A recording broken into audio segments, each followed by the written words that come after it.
Ready to redefine your talent strategy? Let's make Redefine the word of the year for your success. Introducing RAS, Recruitment as a Service. Outsource your talent strategy with the O'Connor Group. Our four-tiered approach was crafted to align with your business, whether you're launching a startup or leading a thriving corporation. Our cost-effective solutions are designed to elevate your business and enhance your people strategy, ensuring scalability and strategic growth.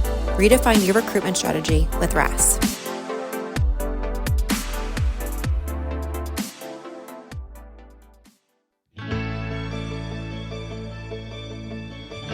Hi, everybody. It's Marcia O'Connor. I am your host today for Shadow Her Podcast, and welcome back. Again, you know, shadowher.org is out there. We're helping women entrepreneurs with their operations over a 6-month time frame. And if you know anybody out there who's been in business more than 2 years, less than 10, in the revenue range of 100 to about 400K, we would love to hear from them. And we actually have a cohort that's running right now. It's our second cohort, and the third cohort goes live this fall. And with that, we have this podcast to help all of you out there to hear about adventures of successful women like our guest is today and talk about their journeys. It's not always easy, as you'll find out, but you definitely need a tribe behind you. And with that, I'm going to introduce to you our guest today, Ginny Palmieri. Ginny, welcome to the show. Thank you, Marcia. I'm excited to be here. Always a pleasure to be in your company. Oh, likewise, my dear. We're going to talk about your company. Now, you did not have the traditional path. Like the last person I talked to, she started like when she was 22 years old, her company, I know, right? And everybody has a different journey. And, you have MyNextory, and it's a wonderful platform. We're going to have you describe it more. But, what made you even decide I wanted to have my own company? Well, as you said, I have an untraditional path, but that's really part of, I think, most of our journeys. We just have to take a minute to look back and see what really has happened. So I spent 25 years in corporate, half of that in healthcare and half of it in financial services. And I always knew that I was different than most people, not only because of the way I thought, the way I approached things, also because people would say to me, Ginny, you're unusual. You're more transparent. You communicate more, and this is corporate America, so again, unusual. And after spending 25 years in corporate, I had an opportunity to leave and start my company, our company. My co-founder and I, as you shared, started MyNextory. It's a career advisory software solution that allows the employee to manage their own career at every stage of their life as if an advisor was right there with them. And we saw a major problem in the workplace around retention and engagement, and we knew that we just couldn't sit on the sidelines, and we had to do something. So we've, in essence, democratized career advisory to provide access to everyone. And so it aligned with my life purpose. I'm all about advancing others, women, underrepresented minorities, men. It doesn't matter. I feel like we all need a village, and we need help. And if we don't have help, it's really hard to continue to grow in your life. So it's a great idea, and you're moving, grooving. But when you basically start a company, and you're starting a software platform as well, which isn't something that you're even familiar with. I mean, where did you start? How was like page one saying, today I'm starting it this way? What was going through your mind? Well, the good thing about how my brain works, I don't see a straight line all the time. I see puzzle pieces. So I really didn't think through the whole thing other than saying to my partner when we were working on our own, where are we going next? It was like, okay, everyone needs this. Let's go explore. So we spent about 6-7 months talking to different executives, C-suites, managers saying, hey, we're thinking about developing this career advisory solution. What do you think? And everyone's like, we need it now. And we're like, well, we don't have it now. We're working on it. And so after all of the discovery, we said, okay, it's time. So we both invested, a lot of money in the company to begin the journey as well as build out the technology. And my partner and I are experts in the people space. We understand how to develop people, grow organizations, functional areas. And we knew we needed to surround ourselves by people who understood the technology side. And so I will tell you, as part of my journey, it was really about learning the technology and then taking my expertise on the people side to really figure out how we were going to get there, working with this amazing team of advisors and team members and, people like you have been supportive along our journey. So it wasn't a straight line, but through the discovery, we built a path or a strategy, and we wound up doing discovery in 21. We built it in 22, February. We launched in February of 23, and we've been in the marketplace for a year, and we have 14 companies now that we're working with. It's so awesome. It's crazy. It's the hardest job, Marcia. It is the hardest job. I know. Or I see people are like, oh, it's so easy to be an entrepreneur. It is not easy to be an entrepreneur. So when you say it's the hardest job, what are the two things that you think make it so hard? Well, first of all, for us, we were creating a new concept, right? We were putting the ownership and accountability back into the employees' hands. So we began with almost disrupting a marketplace to say, hey, employers, yes, you have managers who are training and working with your employees. However, we want to give the tools to the employee. We want them to take the accountability. We want them to own their career. And that was a shift. The second piece was resources. We're scrappy. When you build a platform, we've put in several hundreds of thousands of dollars. We've had a first round of investors, and they've been phenomenal. And, it's just constantly proving out the concept. And we've rolled it out over the last year. We've done over a dozen focus groups. We've proven out the market fit, but it takes time and it takes grit and endurance, because if you don't have that, you might as well just call it a day and go home. So, boy, is that true? Absolutely. But you've learned. You learned now by doing all this. You have 15 clients. When you got your first client, what were you thinking? Holy mackerel! This is exciting. I will say that it was scary. It was scary because now someone was going to see what we created. Yep. And I will tell you, we've been in the marketplace, and the system, the journey that people are on, it's having an impact on people's lives, not only in their professional life, but also in their personal life. Yes. Our ethos is live, work, happy. You live at work, you work at home, and everyone is looking for balance, which, by the way, I don't believe in. I believe it's a pendulum. And then sometimes every once in a while you get balance in your life. But our goal is for people to really focus on both pieces of their life. It's not one or the other. It's completely blended, especially since COVID. Yep. So, but you know what? And here's the problem. I'm seeing too. Like, people do it. They get busy at work. How do you keep them going back to it?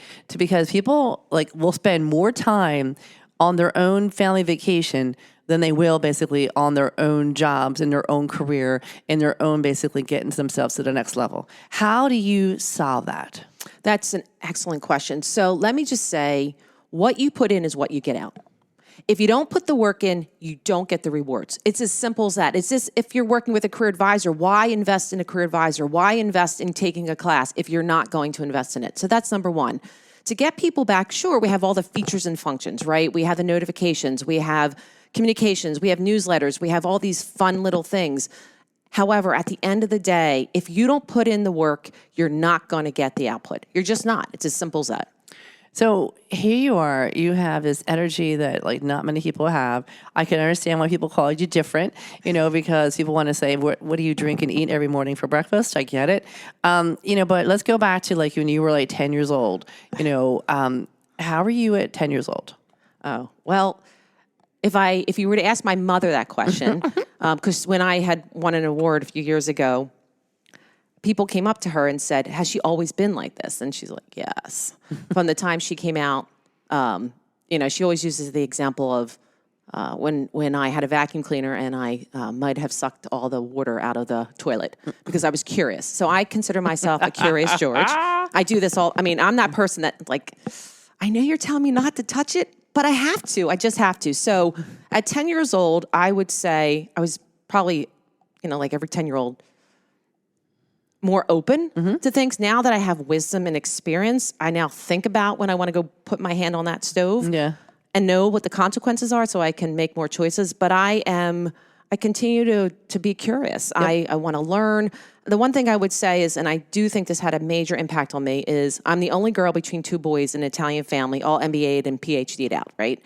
So I did not have a choice but to speak up, right? And my parents raised me to be independent and do anything a boy could do. Yep. So when my brother was playing baseball, I'm like, I want to do that too. Why can't I go? And my mom's like, really? You have softball. Why can't you go do softball? And I'm like, and my dad's like, come on out, come throw with the boys, right? But I did play softball too. So, but yes, 10 years age, I would say I was probably just not as mature. I don't even know if I'm as mature today, but I don't know. Yeah, well, my dad was the same way. He would be like, come on, let's go.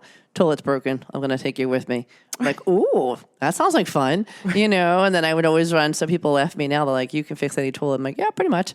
And I said, because I love learning. I was like, ooh, what's that? And, we had wallpaper in the bathroom one time. And I'll never forget my dad got up the steps. I'm like, didn't tell him I was taking it down. And I was taking it down and putting new paint up. And he looks at me. He just shakes his head. I'm like, surprise. And but I never got yelled at about that stuff. Right. I think he appreciated my curiosity. Yes. You're the same way. But Yes. you had to have that deep upbringing to understand like that curiosity doesn't go away. No. I was like, well, why does this happen? And my son's favorite word right now is why.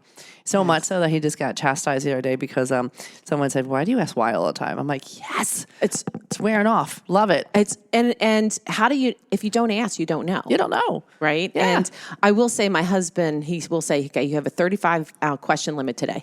I'm a little tired. I'm like, okay, 35 questions. That's all I get today. But it's and I think that people are afraid sometimes to ask questions because, they're afraid of looking vulnerable. Absolutely. Right? And they're Yes. afraid that they're going to look not smart Yep. or someone's going to like see beyond whatever's going on. And I'm just like, whatever. I'm like, I am who I am. I've been like that.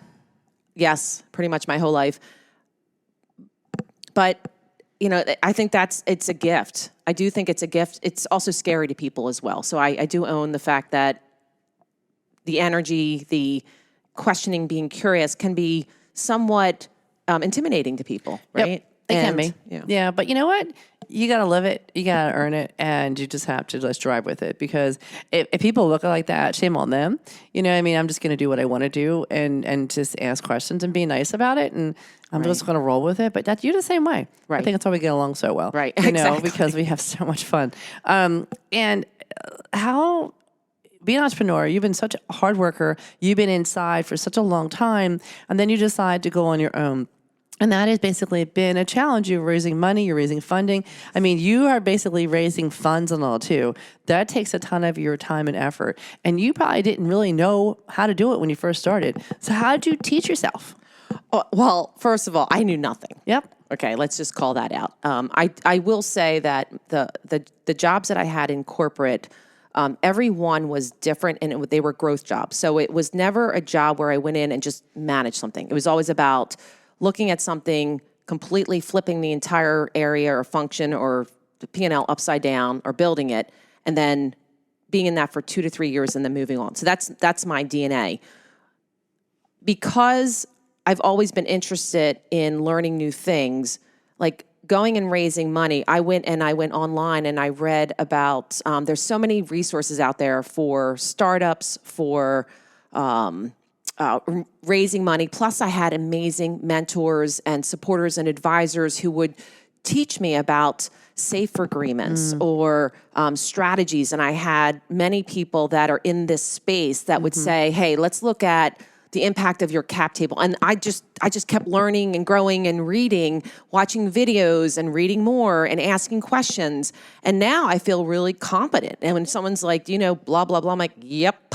I said, let me help you with that now. Now I can help others in raising money, but not at the level that, getting it to the Series A and B, but I'll learn it when I get there. But it was about reading and asking questions and educating myself and knowing, if I didn't know something, what resource could I go to find out more about it? Right. And a lot of help. So. But you have to ask for help.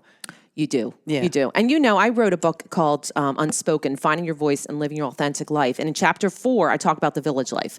And it's all about your village at work and your village at home. And I know because I'm Italian, it's sort of required by DNA. And I believe that everyone needs to have those people. If it's family, friends, if you're part of my village, you don't even have to be family blood. The friendship, it's like, okay, that person needs help. How can we, continue to support them in whatever they need, regardless of the situation? Oh, yeah. And you have to surround yourself with that. I would say your top 5 people that you hang out with should be your biggest supporters. That's a great point. Yeah. That's a really good point. Because otherwise it's like a wasting time.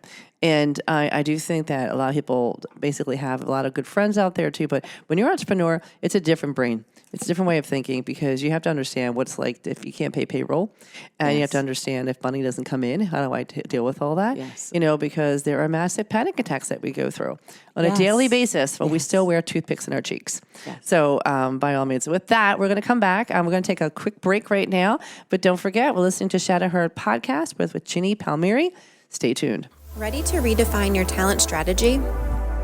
Let's make Redefine the word of the year for your success. Introducing RAS, Recruitment as a Service. Outsource your talent strategy with the O'Connor Group. Our 4-tiered approach was crafted to align with your business, whether you're launching a startup or leading a thriving corporation. Our cost-effective solutions are designed to elevate your business and enhance your people strategy, ensuring scalability and strategic growth. Redefine your recruitment strategy with RAS.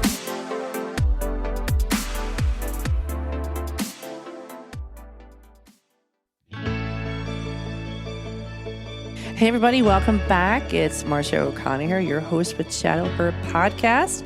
My dear friend with me, Ginny Palmieri, is CEO, co-founder of MyNextory, and it's a career planning software that her and her partner put together, and it's been doing phenomenal with 15 clients already. It's only been a couple of years, and we've been talking about that.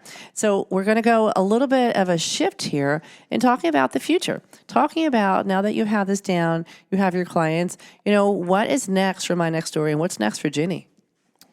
So my philosophy is you're never done. Right. So that's number one. So next is really about accelerating growth for this company. We see this as obviously we're working with businesses, and then eventually we'll see going directly to consumers because we see a lot of individuals who also need our services. Right. But right now you have to stay focused to grow the membership.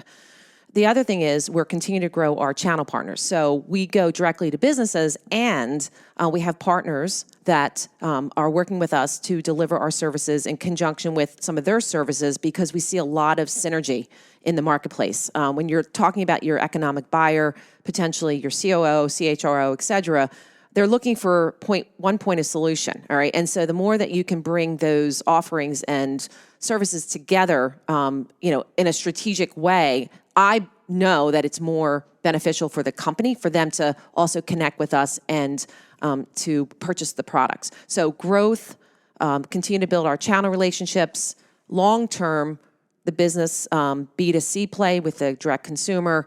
And then we do see ourselves as also having, you have the Shadow Her, like having a nonprofit arm in working with universities and colleges because we see a lot of challenges. My partner and I, our kids all went to college. The biggest challenge was getting with their career advisor.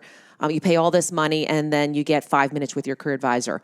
And we would like to continue to, explore working with universities. I think that's a great idea. I think some of the bigger colleges and universities are like overwhelmed.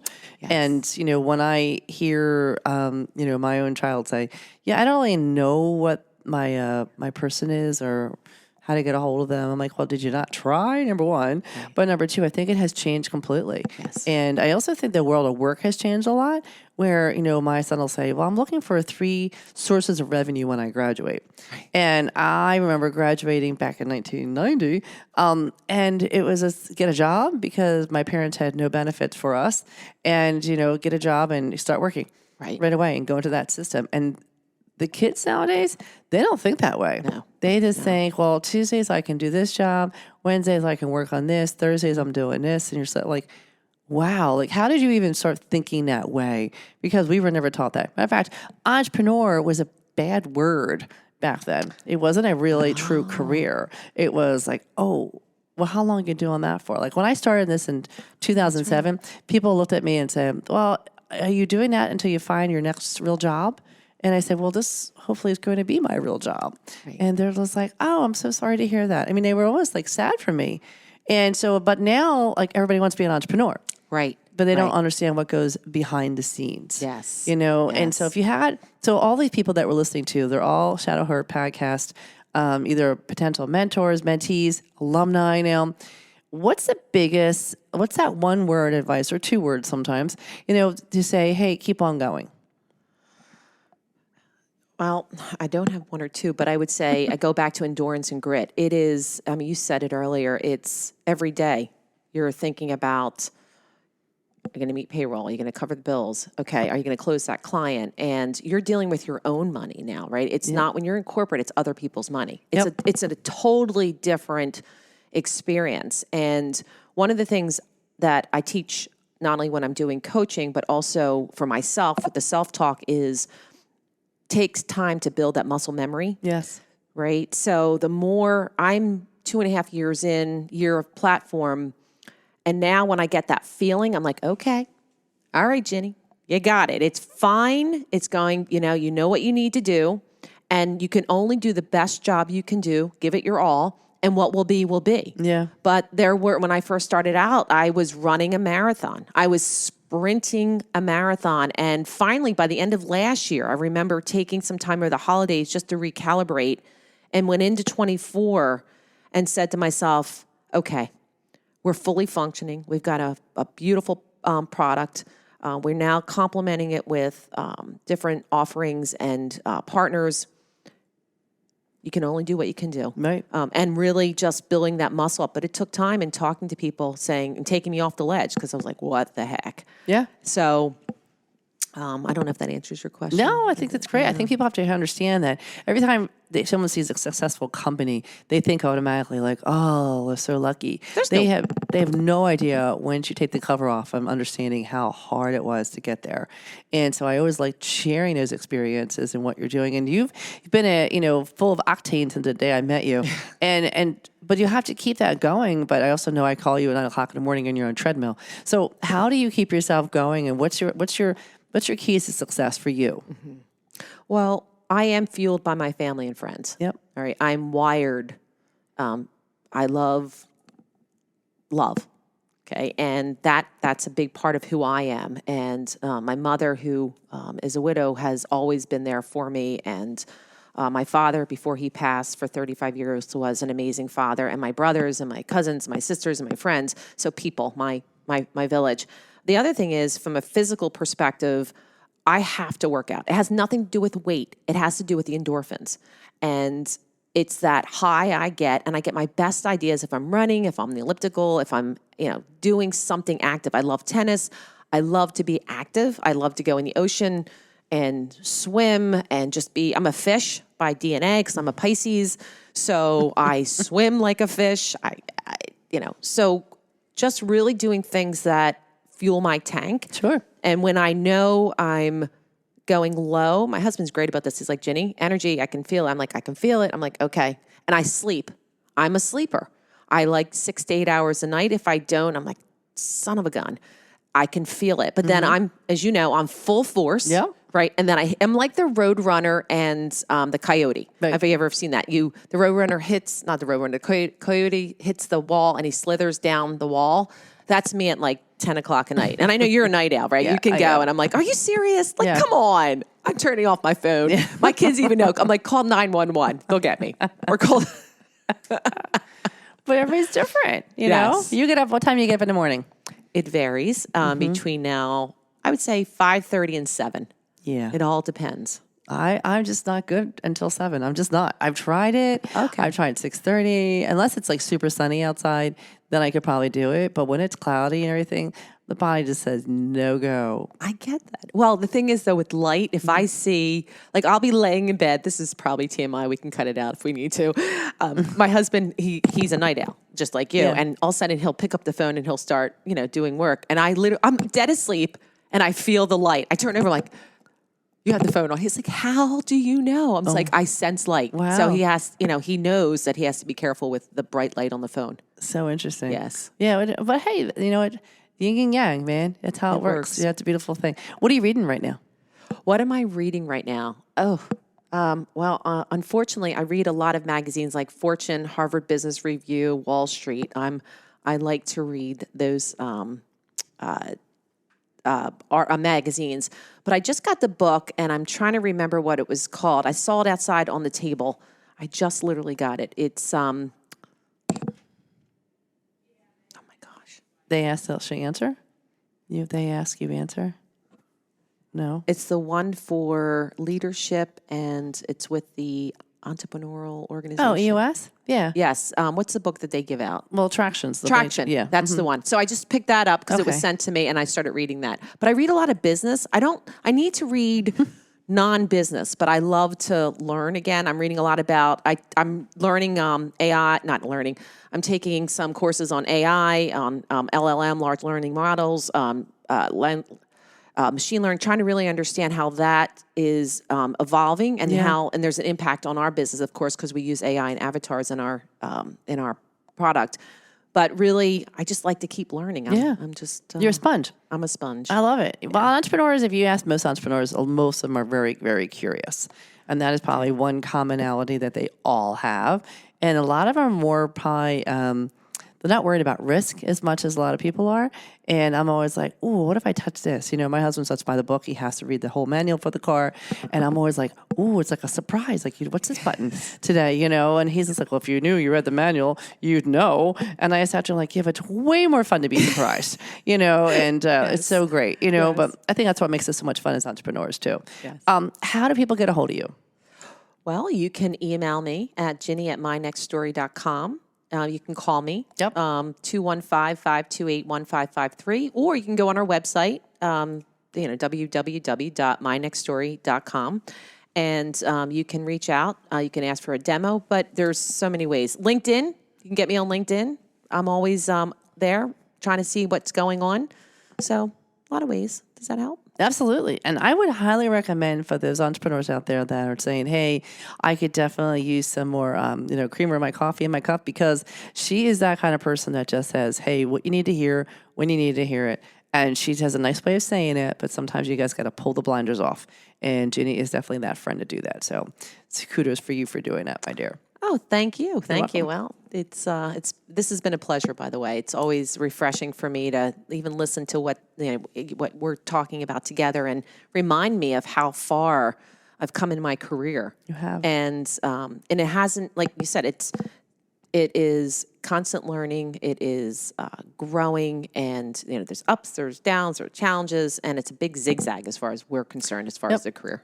It is a zigzag, but that's what makes it fun. Every day is an adventure for sure. So, so with that, Ginny, thank you for being on the show today. Thank you. Appreciate that. Thank you. Always good to see you out there, and everybody out there. Just keep on plugging, guys. It is not easy. It is hard. We are there for you. But this again, Marcia O'Connor, Shadow Her Podcast. Until next time, believe in you because we do. Take care.